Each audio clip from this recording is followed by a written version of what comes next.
안녕하세요. 저는 30대 초반의 여성입니다. 어떻게 하다 보니 제 나이가 30이 되도록 아직 결혼을 못했네요. 저도 어릴 때는 20대 중반쯤 되면 시집을 가겠거니 했는데 세상 일은 정말 생각대로 흘러가지 않는 것 같아요.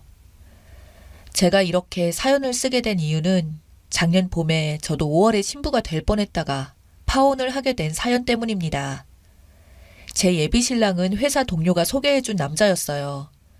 저랑 비슷한 규모의 회사에서 비슷한 일을 했던 우리는 서로 공감대도 좋아서 잘 맞았고 통하는 부분들이 많았습니다.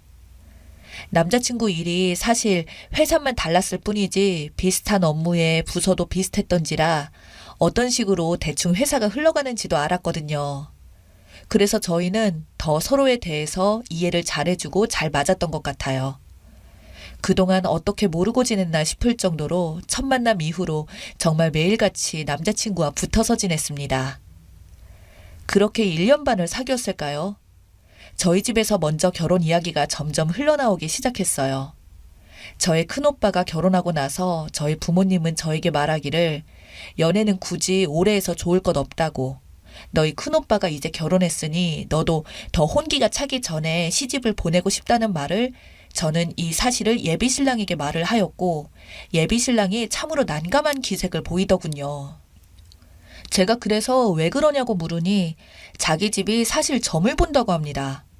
근데 자기가 이번 연도에 결혼을 하면 운이 좋지 않다고, 아무래도 자기 집에서도 결혼을 언제 할 거냐고 말도 나왔고, 그래서 자주 가던 점쟁이한테 갔더니 이번 연도 결혼은 절대 안 된다며 다들 뜯어 말렸다고, 자기도 물론 빨리 결혼하고 싶지만 굳이 찜찜하게 하는 것보다는 내년에 제대로 하는 게 좋지 않겠냐고, 내년 5월 봄에 하자고 말하더군요. 저는 좀 순간 어이가 없었어요. 다들 우리가 부모가 되는 줄 알고 축하한다고 해서 주위 사람들도 저희는 곧 결혼할 사이처럼 여겨지기는 했었어요. 하지만 이 모든 게 제 착각이었고 제 실수라고 후회를 할 줄은 그때까지만 해도 꿈에서도 잘 몰랐습니다. 그렇게 시간이 흘러 3개월 정도가 지나서야 예비 신랑이 어느 날 저에게 정식 프로포즈를 하더라고요. 저는 정말 생각지도 못했었기에 남자친구에게 갑자기 무슨 마음이 들어서 나한테 이러냐고 물어봤습니다. 그러자 남자친구는 어차피 지금부터 결혼식을 미리 준비해도 내년 5월은 되어야 하니까 먼저 프로포즈를 하는 거라고. 이렇게 내가 프로포즈를 해야 자기의 마음이 조금 더 뭔가 준비되지 않겠냐고 말하던 예비신랑을 보면서 저는 철석같이 그 남자가 이제 제 남편이라고 생각을 했었어요. 그 이후로 저희 둘은 결혼 박람회도 몇 번 다녀와 보고 여러 업체에서 상담도 받고 가격도 비교하고 했습니다. 진짜 결혼한다는 생각이 들자 준비할 일이 정말 하나부터 열까지 왜 이리 많은지 모르겠더라고요. 그래도 최대한 시댁의 의견을 다 받아들여가면서 겨우 맞춰나갔습니다. 아까 제가 말씀드리기를 저희 둘 다 하는 일이 같다고 했는데 사실 그 때문에 회사에서 출장이 꽤나 있는 편입니다. 한 달에 한 번 정도는 지방에 당일치기로 갈 때도 있고 아니면 1박 2일로 가기도 하거든요. 또 가끔은 해외로 나갈 때도 있습니다. 해외 출장을 나가는 이유는 진짜 드물기는 한데 그래도 1년에 한 번에서 3번 사이로 4박 5일이나 9박 10일 코스로 가는 경우가 대부분입니다. 제가 왜 이런 이야기를 하냐면 결혼식 준비를 하는데 예비 신랑이 9박 10일짜리 해외 출장에 잡혔다고 하더군요. 아니, 아무리 그래도 그렇지 저희 회사의 경우는 결혼식 때문에 국내에서 크게 벗어나야 할 상황이 생기면 회사에서 배려 차원으로 해외 출장이나 이런 것은 봐주는데 이 시기에 혼자 10일이나 해외로 나가버리면 나는 도대체 어떻게 하라는 거냐고 했더니 남자친구는 미안하다고 하면서 서로 회사 분위기가 다르다고 하더군요. 그럼 내가 대체 어떻게 해야 되냐고, 회사에서는 상황이 여의치가 않아서 나보고 갔다 오라고 하니 어쩔 수 없이 위에서 시키는 대로 해야 하지 않냐면서 저한테 결혼에 관련된 준비를 맡기고는 남자친구는 10일간의 해외 출장을 갔다가 집으로 돌아왔습니다. 저는 없지 않아 섭섭한 마음도 많겠지만 그래도 힘들게 멀리까지 가서 일하고 돌아온 사람에게 짜증을 내봐야 뭐 하겠습니까? 저는 남자친구에게 수고했다고, 그리고 자기 없는 동안 결혼 관련된 준비 같은 것은 이렇게 진행되고 있다고 말을 했더니 남자친구는 아주 귀찮은 듯이 제대로 듣지도 않고 시큰둥하게 알겠다고 하더군요. 반응이 왜 그러냐고 하니까 남자친구는 갑자기 저에게 신경질적으로 아, 뭐 네가 알아서 했겠지. 너무 힘들어서 그런다 왜? 라고 하길래 저도 폭발하고 말았습니다. 아니, 결혼하기 싫으면 때려치우라고. 누가 보면 나 혼자만 결혼하고 싶어 하는 것 같고 너는 하기 싫은데 마치 내가 억지로 하자는 것 같다고 했더니 남자친구는 저에게 미안한데 그게 아니라 자기가 좀 피곤해서 그런 거라고 달래더군요. 순간 저는 남자친구의 행동을 보고 정이 확 떨어지려고 했지만 그러기에는 이미 결혼식 준비는 다 해놨고 결혼식도 얼마 남지 않았던 상태라서 모든 것을 물으기에는 너무 컸어요. 그렇게 넘어가고 다시 관계를 회복하려고 하는데 그날따라 친정집에서 요리를 많이 해서 저도 먹고 예비 신랑한테 가져다 주라고 해서 예비 신랑 집에 반찬을 가져다 주러 가게 되었습니다. 반찬을 들고 가면서 남자친구에게 전화를 하니 남자친구는 난감한 기색으로 오늘 야근이니까 집에다가 그냥 넣어주고 가라고 하더군요. 그래서 반찬을 냉장고에 넣었더니 냉장고나 TV가 너무 지저분해서 이왕 오게 된 김에 집 청소를 싹 해두기로 했습니다. 밀린 빨래도 하고 방에 널브러진 각종 고지서들을 정리하는데 서류를 한가득 모은 파일을 저는 발견했습니다. 그래서 깔끔하게 정리해서 책상 서랍에 넣어두려고 했는데 정리하는 과정 중에 몇 장의 서류들이 바닥에 떨어졌고 저는 무심코 그 서류를 보게 되었습니다. 그러나 저는 그 서류를 보게 된 뒤 제 눈을 의심할 수밖에 없었습니다. 바로 남편에게 날라온 법원 판결문이었습니다. 그것도 1,500만 원이 넘는 돈을 물어줘야 하더군요. 내용을 읽어보니 이 인간이 유부녀랑 놀아나다가 유부녀 남편에게 고소를 당한 상태였습니다. 저는 그 이후부터 관련 파일들을 모두 뒤지기 시작했습니다. 아니나 다를까 고소 관련해서 변론 자료들을 모아놓은 서류들이 있었고 서류를 더욱 자세히 파헤쳐보니 이 인간은 저를 만나기 전부터 유부녀를 꼬드겨서 한 가정을 이미 파괴시킨 인간이었습니다. 그 유부녀는 무려 애가 둘이나 딸려 있고요.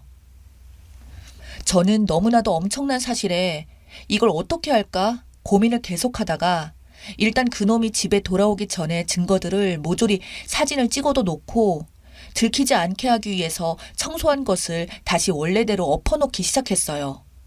남자친구 놈이 돌아오면 제 분노를 못 참을 것 같았지만 그놈 자체가 인간이 아닌 것 같아서 겁도 순간 나기도 했거든요.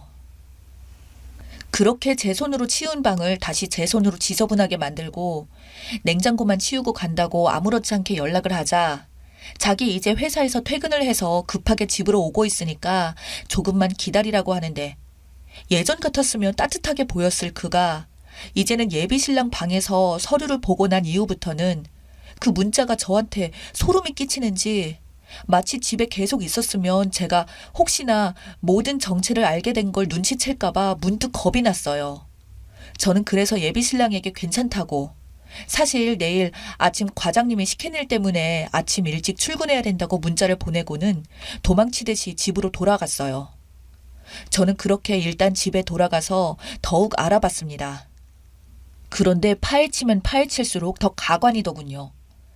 예비신랑은 상간녀 남편한테 그렇게 고소를 먹고 위자료를 물어주고도 둘은 또 바람이 났던 것 같습니다. 저랑 사귀면서 결혼 준비하면서요. 그러면서 점쟁이가 어쩌고 저쩌고 이번 연도 운이 안 좋으네 하면서 결혼을 미룬 이유도 사실 그 유부녀와 결혼한다고 할 때 집안에서는 반대가 있었고 어쩔 수 없이 다른 여자와 결혼한다고 한 게 바로 저였던 겁니다. 그 이후 저랑 만나면서도 그 유부녀랑 계속 만나고 있었고 남자친구가 유부녀에게 계속 결혼한다고 하니까 그 유부녀가 하도 난리를 쳐서 저한테 그렇게 거짓말을 하고 결혼식을 미뤘던 거였어요. 나중에 듣기로는 유부녀도 결혼하고 왔으니 자기도 결혼하고 와야 부모님이 허락해 줄 거라고 했다는데 진짜 알게 되면 알수록 정말 소름 돋는 이야기뿐들이었습니다. 그렇게 거짓말을 해서 결혼을 미룬 거였고 예비시댁에서는 남자친구가 유부녀를 아직 못 잊었다는 것을 이미 알면서도 저와 결혼을 하면 마음을 접을 줄 알고 결혼을 그저 계속 밀어붙였던 거였습니다. 그해 마지못해 결국은 저와 결혼한다는 놈이 바로 이 인간이었고 그 유부녀는 이혼하고 그 새끼를 계속 만나고 있었던 거예요. 혹시나 이상해서 회사에 알아봤는데 역시 해외 출장도 없던 일이었고 남자친구가 저에게 9박 10일 출장을 간다는 것도 사실은 결혼한다고 말했다가 화가 난 유부녀를 달랜다고 둘이서 해외여행을 갔다가 돌아온 거였어요. 저는 이 모든 사실과 증거를 모두 들은 상태에서 저는 친정 부모님과 함께 예비시댁을 찾아가서 싹 터뜨렸고 그날 완전 집안이 개판이 되었어요. 예비시댁은 다 정리한 줄 알았다며 저희 부모님 앞에서 남자친구의 뺨을 사정없이 갈겼고 그놈은 그저 아무 말 없이 고개만 푹 숙이고 있더군요. 저는 고소를 하기 전에 모든 위약금을 물어내라고 소리를 질렀고 위자료 겸 해서 지금까지 결혼 준비에 관련해서 들어간 모든 돈을 돌려받고 추가로 2천만 원을 받기는 하였지만 저는 화가 많이 났습니다. 그때마다 부모님께서는 저에게 전화위복이라고 생각하자며 위로해 주셨습니다. 진짜 이런 사실도 모르고 저런 놈과 결혼이라도 했으면 거기다가 아이까지 생겼으면 어쩔 뻔했냐며 잠시 쪽팔린 것이 대수냐고 평생 당하고 사는 것보다 지금 이러는 게 100배 맞다면서 저를 안아주시고 위로해 주시네요. 선의에서 시작한 그날의 청소가 아니었으면 정말 제 인생이 진짜 어떻게 되었을지 상상만 해도 끔찍합니다.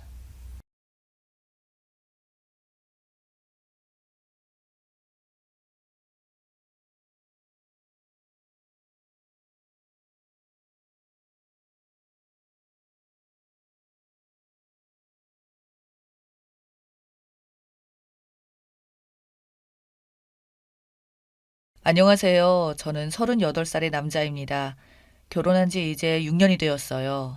결혼 정보업체를 통해 알게 된 아내는 조건으로나 외모적으로나 저랑은 참 잘 맞는 사람이었어요.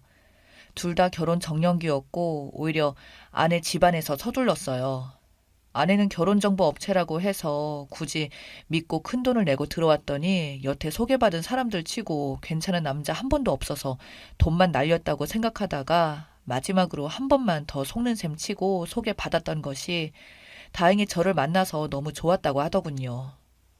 아내 집안에서 서두르기도 했지만 저희 집안에서도 제가 어서 빨리 결혼을 하길 원했고 그렇게 아내와 만난 지 몇 달 만에 번갯불에 콩을 볶아 먹듯이 완전 속전속결로 결혼했어요.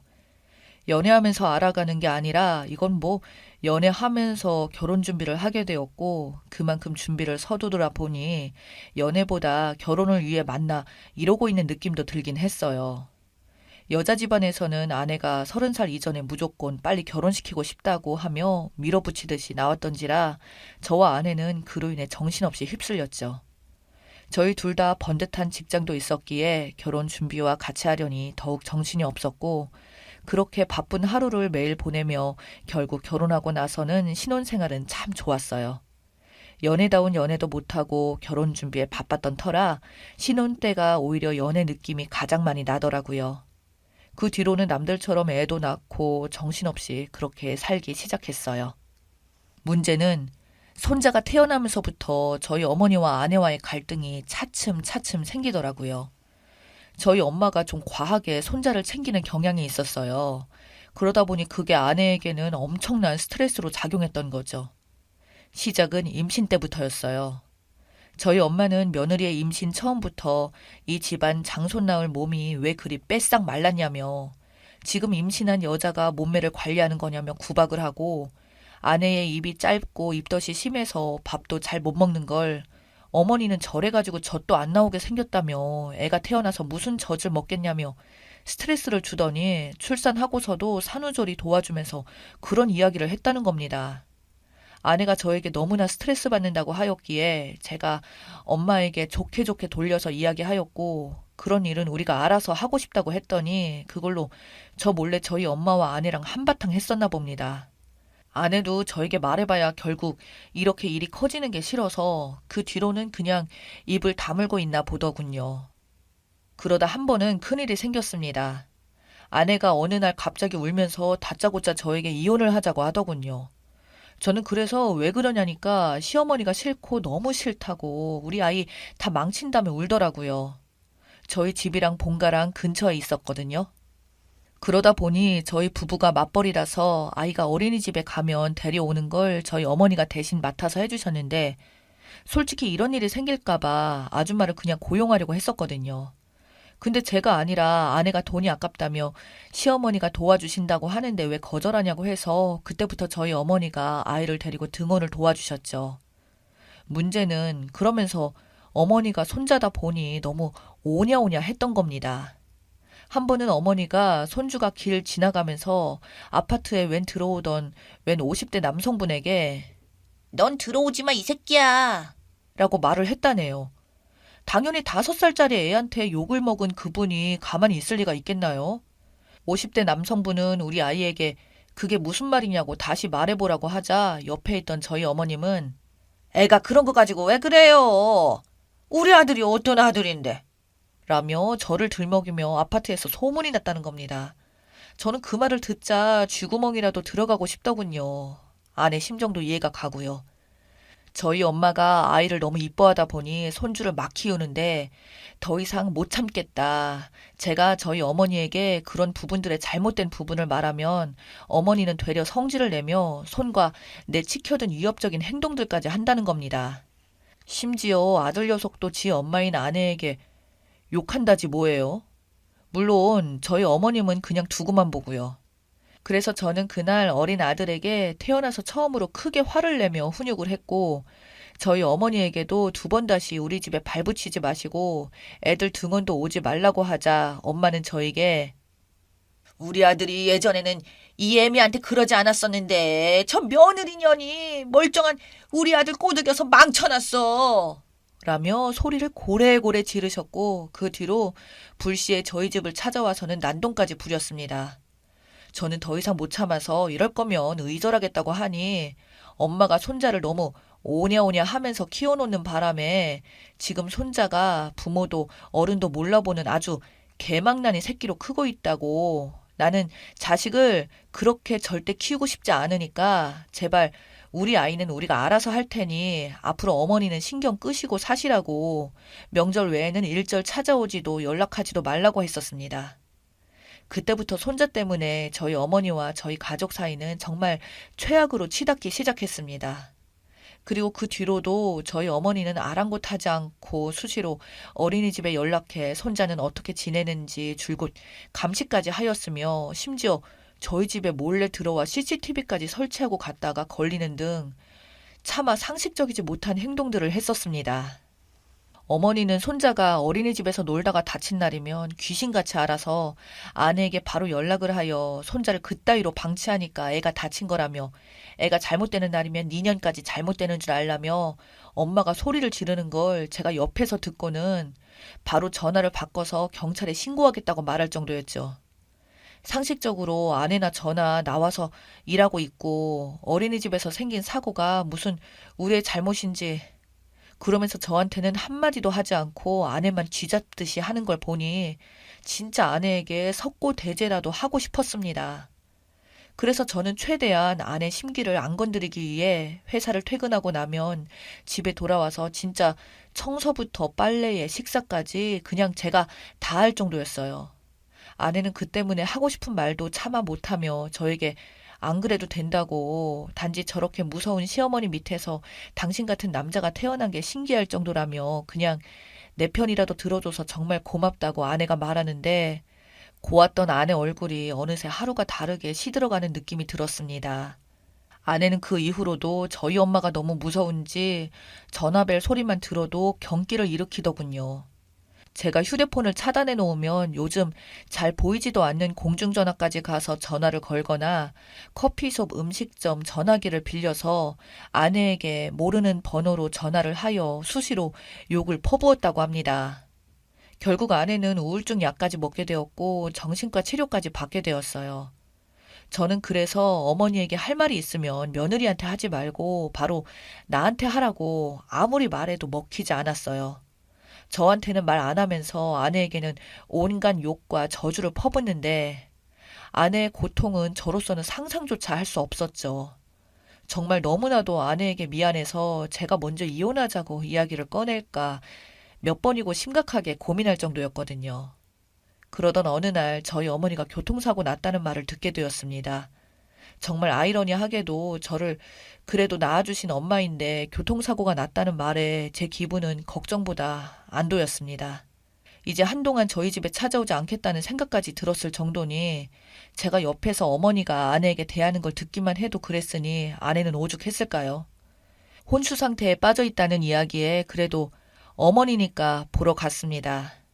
제가 일부러 아내를 데리고 오지 않고 저만 오자 아버지는 아무리 그래도 그렇지 네 엄마인데 며느리랑 손자는 안 오는 게 말이냐 되냐고 하셨지만 저는 아버지께 말했어요. 차마 아내에게 엄마를 용서해달라는 말도 못하겠다고. 제가 인연 끊자고 얘기할 정도인데 당사자인 아내는 어떻겠냐고.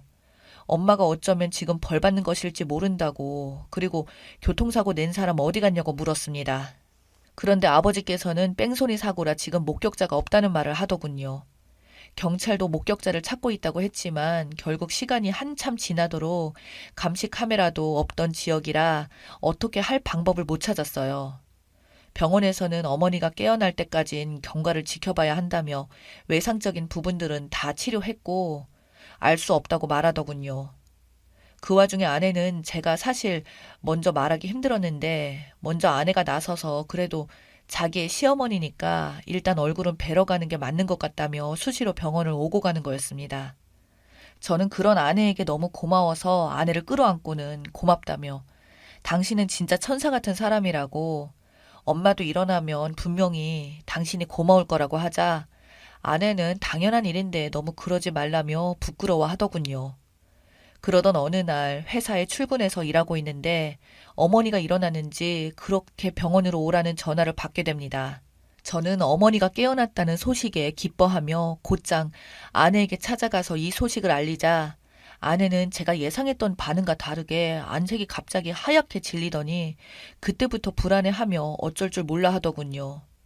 저는 그게 어머니가 혹시 또 아내에게 뭐라 할까 싶어 그러는 줄 알고 이번에도 만약 그렇게 하면 정말 경찰에 신고하고 두 번 다시 당신에게 시댁은 없는 존재로 하겠다며 마지막으로 어머니에게 기회를 주자고 말하고 아내 손을 잡고 병원으로 갔었죠. 어머니는 몽롱한 눈빛으로 누워있다가 저희가 들어오자마자 어머니는 갑자기 쌍심지를 키며 니년이 감히 라며 아내를 보자마자 소리를 질러댔습니다. 제가 그런 아내를 앞에 두고 말했어요. 아무리 그렇게 사이가 안 좋다고 해도 병원에 누워있고 아픈 동안 어머니 보살펴준 며느리한테 이게 대체 무슨 소리세요? 라고 말하자 어머니는 저를 보며 나를 보살펴? 네가 날 이 꼴로 만들어 놓고 누굴 보살펴? 라는 말에 병실은 순식간으로 침묵이 흘렀습니다. 정말 온도가 뚝 내려간 느낌이 들 정도로 숙연해지더군요. 제가 믿을 수 없다는 듯이 눈을 부릅뜨고 있자 어머님이 그럴 줄 알았다는 듯이 전현이 말 안 했지? 지가 나 친 거라고. 병원에 날 보살피러 왔다고? 내가 혹시나 깨어날까봐 아마 노심초사해서 지켜보려 온 거겠지. 라고 말하더군요. 순간 아내는 울부짖으며 그 자리에서 무너졌습니다. 알고 봤더니 갈수록 극심해지는 어머니의 갈굼에 견디지 못한 아내가 그날도 전화로 한바탕 욕을 먹고 돌아오는 길에 자동차를 타고 가다가 신호를 보고 순간적으로 화가 나서 차로 쳐버렸다는 거예요. 정말 상상조차 못했던 일이라 이걸 어떻게 해야 할지도 몰랐습니다. 어머니는 당장 저에게 이혼하라며 난리를 쳤지만 밤새도록 곰곰이 생각해보니 한편으로는 진짜 그래선 안 되지만 아내가 정말 한편으로는 조금은 이해가 되더군요. 오죽 죽이고 싶을 정도로 미웠으면 그랬나 싶지만 그래도 선을 넘어선 거였죠.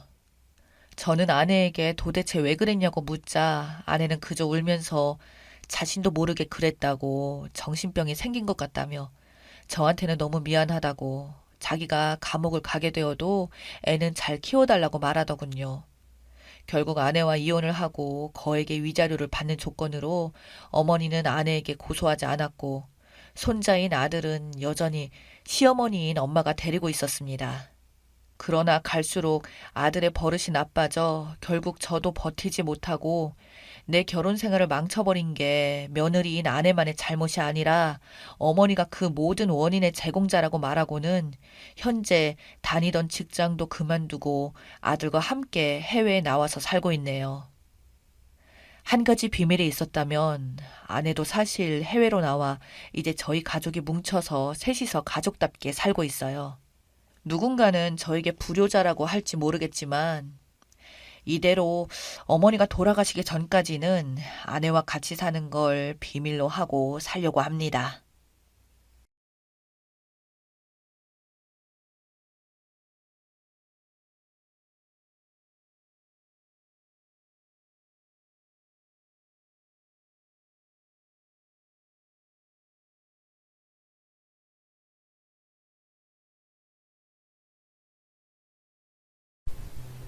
2년 반 연애하고 결혼한 지 이제 1년 3개월 된 28살 여자예요.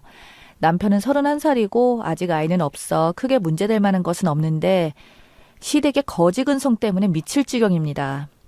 일단 저희 부부는 맞벌이를 하고 있고 각자 수입은 각자 관리합니다. 남편은 대기업 다니면서 연봉 4천 조금 넘고 저도 결혼 전에는 직장 다녔는데 야근도 많고 일이 너무 힘들어서 직장 그만두고 결혼하기 몇 달 전부터 강남에서 커피 전문점을 운영해서 월 수입 2,800 정도 나옵니다. 매달 조금씩 변동이 있기는 하지만 대략 연봉으로 9천에서 1억 사이로 볼 수 있겠네요. 저희 시댁과 차이점은 경제적인 부분에서 많이 차이가 납니다. 저희 집은 아버지가 사업을 하고 계시고 부동산 쪽으로도 자산이 조금 되시는 편이에요. 반면 시댁은 홀어머니의 개념 없는 동생 한 명 있습니다. 시어머니는 지금 57세이시고요.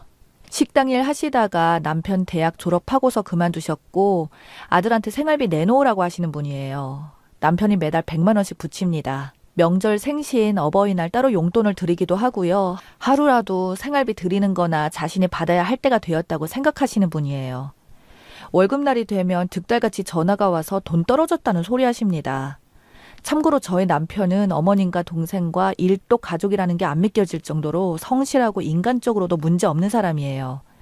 남편 중학교 때 아버님이 돌아가시고 대학교 이후부터 아르바이트를 해서 자기 학비를 냈고요. 대학에 들어와서도 편의점 식당 가리지 않고 알바해서 자기 힘으로 졸업을 한 사람입니다.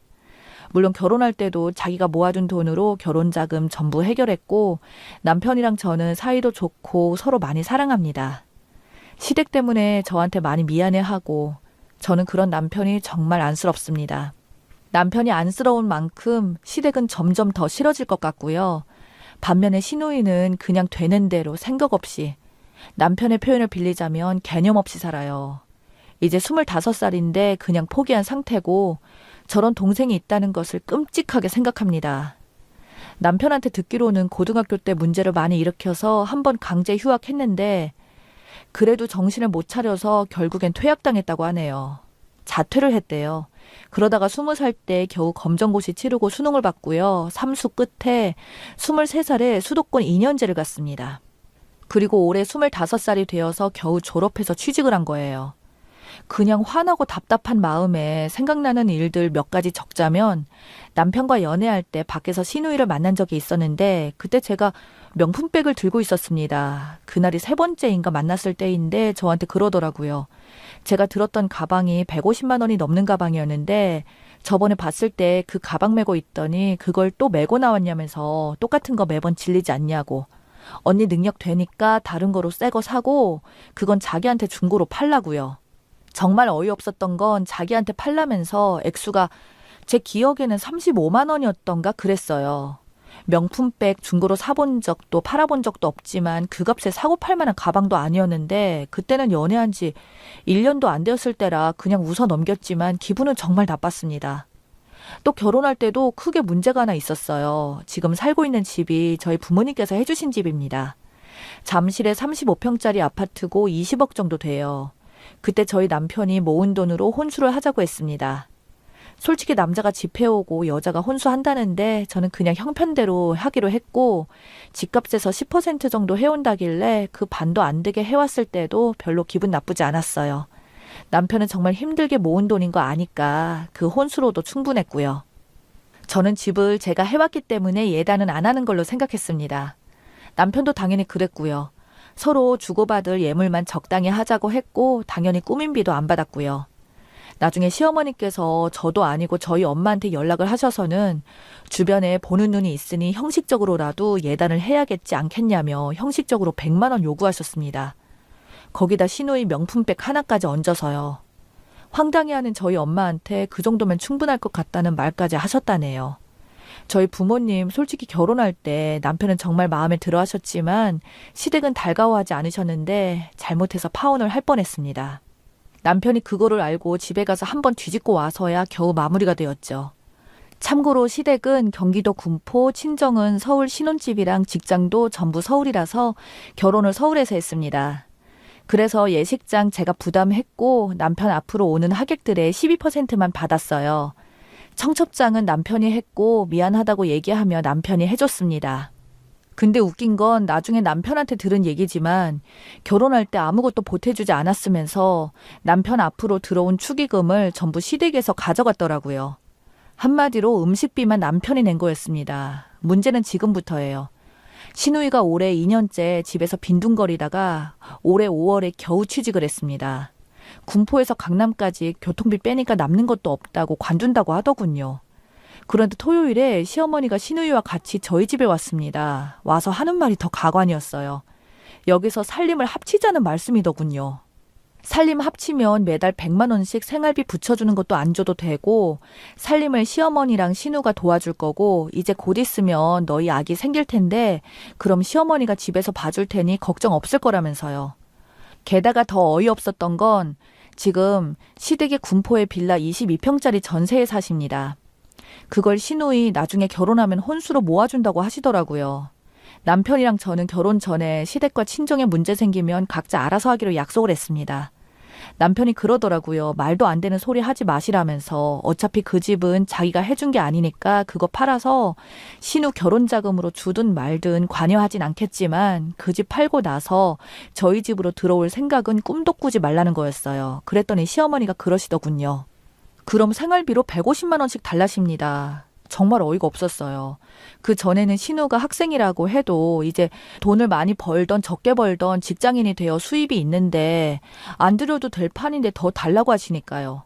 남편이 그랬어요. 신우이 이제 돈 버니까 생활비 70만 원으로 낮출 생각이었다고요. 그랬더니 이번에는 신우가 그러더군요. 자기 회사가 강남인데 군포보다 잠실이 더 가깝고 방도 하나 남으니 그럼 자기만이라도 일단 여기서 좀 살겠다고요. 회사가 멀어서 몸도 너무 힘들고 연봉도 낮은데 교통비가 너무 많이 들어서 남는 게 없다고 여기서 살면서 아껴서 결혼자금 모으겠다고 하더군요. 결국 남편이 쫓아냈습니다. 그런 말 하려거든 앞으로 우리 집에 오지도 말고 연락도 하지 말라고요. 그런데 어제부터 계속 전화며 문자가 오네요. 시어머니는 생활비 내놓으라 하고 시누이는 자기라도 여기서 지내겠다고 계속 연락이 옵니다. 물론 남편이나 저나 계속 무시하고 있었죠. 남편은 저랑 이런 일로 불화가 생기느니 이 가족과 연을 끊겠다는 입장이에요. 바로 엊그제네요. 시어머니랑 시누는 제가 운영하는 커피 전문점으로 찾아왔습니다. 아마 시누이 일 끝나자마자 시간 맞춰서 바로 오신 것 같았어요. 식사를 안 했다 하셔서 저희는 식당으로 자리를 옮겼고요. 솔직히 매장으로 직접 찾아오실 거라고는 생각을 못해서 많이 당황스러웠습니다. 저와 할 얘기가 있어서 온 거니 남편은 부르지 말라고 하시길래 남편한테는 전화로 오늘은 좀 늦을 것 같다고 미안한데 저녁은 혼자 해결해야 할 것 같다고 연락했습니다. 토요일은 그렇게 쫓겨나듯 가셨으니 표정도 안 좋으셨고 일요일도 하루 종일 문자 전화 모두 무시했던 터라 무슨 소리를 듣게 될지 걱정도 있지만 어쨌든 한 번은 겪어야 할 일이었어요. 어머니는 시댁에 100만 원 주는 게 아깝다고 음식이 세팅되자마자 어이없다는 듯이 따지듯 물으시더라고요. 적은 돈이라고 생각하지 않지만 아깝다고 생각한 적은 없었어요. 그런데 생활비를 70으로 줄인다는 소리가 나오니 어머님 다 아시겠지만 저희 수입 각자 관리해요. 어머님께 생활비 보내는 거 전부 오빠가 벌어서 오빠가 보낸 거고요. 오빠가 생활비 줄이려고 생각하고 있었던 것도 저도 그때 알았어요. 걔가 왜 그러는 거냐? 너 때문 아니니? 그냥 그동안 너무 많이 준 것 같다고 하는데 제 생각에는 작년까지 아가씨가 학생이어서 돈 들어갈 곳이 많았지만 이제 직장생활 하니까 줄이려고 하는 것 같아요. 언니, 저 그동안 학교 학자금 대출받아서 다녔거든요. 솔직히 생활비 외에도 명절, 어머님 생신, 어버이날에도 30만 원, 50만 원씩 드렸고, 저도 남편이랑 별도로도 드렸고요. 생활비 외에도 1년에 300만 원 정도는 더 드렸을 겁니다. 아가씨는 방학 때 아르바이트 같은 거 안 했어요? 방학 때 알바 잘 구해지지도 않아요. 그리고 솔직히 알바는 못 사는 애들이나 하는 거 아니에요? 난 아빠는 없어도 엄마도 있고 집도 있고 대기업 다니는 오빠도 있고 돈 잘 버는 신우도 있는데 왜 알바까지 해요? 언니는 나보다 쉽게 공부를 했죠. 알바도 안 했잖아요. 근데 나는 언니보다 공부할 것도 더 많고 다니면서 알바까지 해요? 니들은 생활비 200만 원이 엄청 큰 돈인지 아나 본데 그 돈으로 생활하기 빠듯하다. 그거로 돈이 남아서 얘 등록금까지 낼 수 있을 줄 알았더니 정말 너무 세상을 모르네. 앞으로 등록금비만 1,000만 원이 넘는데 근데 생활비를 줄이다니 생각이 있는 거니? 내가 너한테 돈을 달라고 했냐? 앞으로 빚을 갚아달라고 했냐?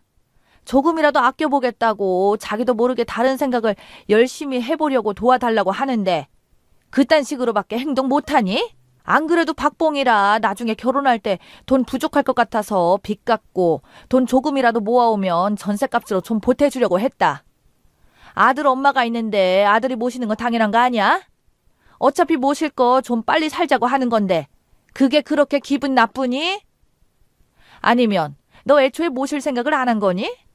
그리고 너 결혼할 때 집 말고 해온 게 뭐 있니? 집 해왔다는 이유로 혼수도 안 하고 예단도 안 했다. 그래서 그 집에서 지금 내가 사니? 네가 사온 집에서 네가 사는데 왜 그것을 생색을 내려 하니? 네 남편이 그런 건 이해가 간다. 걔는 너보다 괜히 민망하니까 미안해 할 수도 있으니까. 겉으로는 그래도 속으로는 그럴 거야. 그럼 여자가 돼서 남편이 그렇게까지 행동해주면 옆에서 말리고 생각 있게 행동해야지. 너 우리 집 처음 왔을 때 옆에 서 있더라. 집안에 남자가 잘못되면 여자 탓인 거야. 한마디로 네 탓인 거야. 그리고 생활비 100만 원 크다고 생각하지 말고 그 돈에 욕심내지 마라. 너희 집에 한 달에 300만 원씩 갖다 주는 거 다 알아. 우리는 100만 원 주고 친정이는 300만 원 주고 아무렇지도 않냐? 니들 생각하는 꼬라지가 글러먹었어. 친정에 300만 원씩 드리는 건요. 카페 건물이 저희 부모님 건물이신데 부모님은 딸이 하는 가게라고 월세를 안 받으셔서 월세 250 정도 용돈 개념으로 50만 원 합쳐서 300만 원을 드리는 거거든요. 어떻게 할 거니? 우리랑 같이 살 거야 말 거야? 오빠가 싫다는 것도 겉으로만 그러는 거니까 언니가 같이 살자는 식으로 얘기해요. 솔직히 지금 회사 그만두고 싶은데 참고 다니려고 하는 거예요. 언니는 잠실에서 강남으로 자기 좋다고 다니고 언니가 사장이니까 힘든 건 알겠지만 나는 군포에서 강남까지 줄지어서 타고 온 사람들 사이에 끼어서 출퇴근하는데 안 피곤하겠어요? 거기다가 회사도 크지도 않은데 말단 직원이라면 온갖 잔심부름까지 하고 돈은 돈대로 못 받아봐야 알지. 생활비를 주던지 아니면 같이 살던지 둘 중에 결정해라.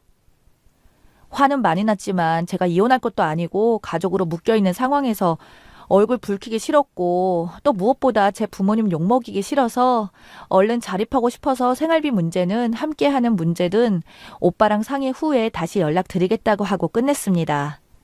당연히 음식값은 제가 계산했고 신우와 엄마가 힘드니 지하철 못 타겠다고 해서 택시비 5만 원 드리고 왔어요. 집에 와서 남편한테 전부 얘기했더니 남편이 바로 전화해서 욕하는 거 일단 말렸습니다. 한 번은 우리가 찾아가서 우리 생각을 제대로 말하고 와야 끝날 것 같다고 하더라고요. 핏줄이라는 사람들이 어떻게 하면 뭐라도 받아낼까 이 생각만 하고 있다고. 솔직히 자기 것을 지키면서 열심히 살았는데 나한테 왜 그런 사람들이 가족이라고 있는 건지 억울하기까지 하다고 하면서 울면서 말하더군요. 남편이 우는 모습을 처음 봤는데 마음이 너무 아프고 이 사람 참 불쌍하다고 느껴졌어요. 남편이 저한테 다 해결할 거라고 했습니다. 나한테 가족은 저라면서 어머니와 신우를 모시는 일은 절대 없을 테니 걱정 말라고 하더라고요. 같이 살면 자기가 죽을 것 같다고 하더라고요.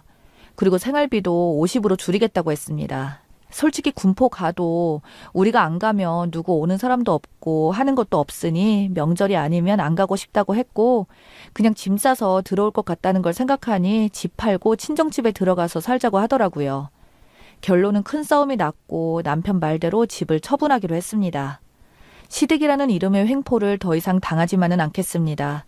걱정해주신 여러분 감사합니다.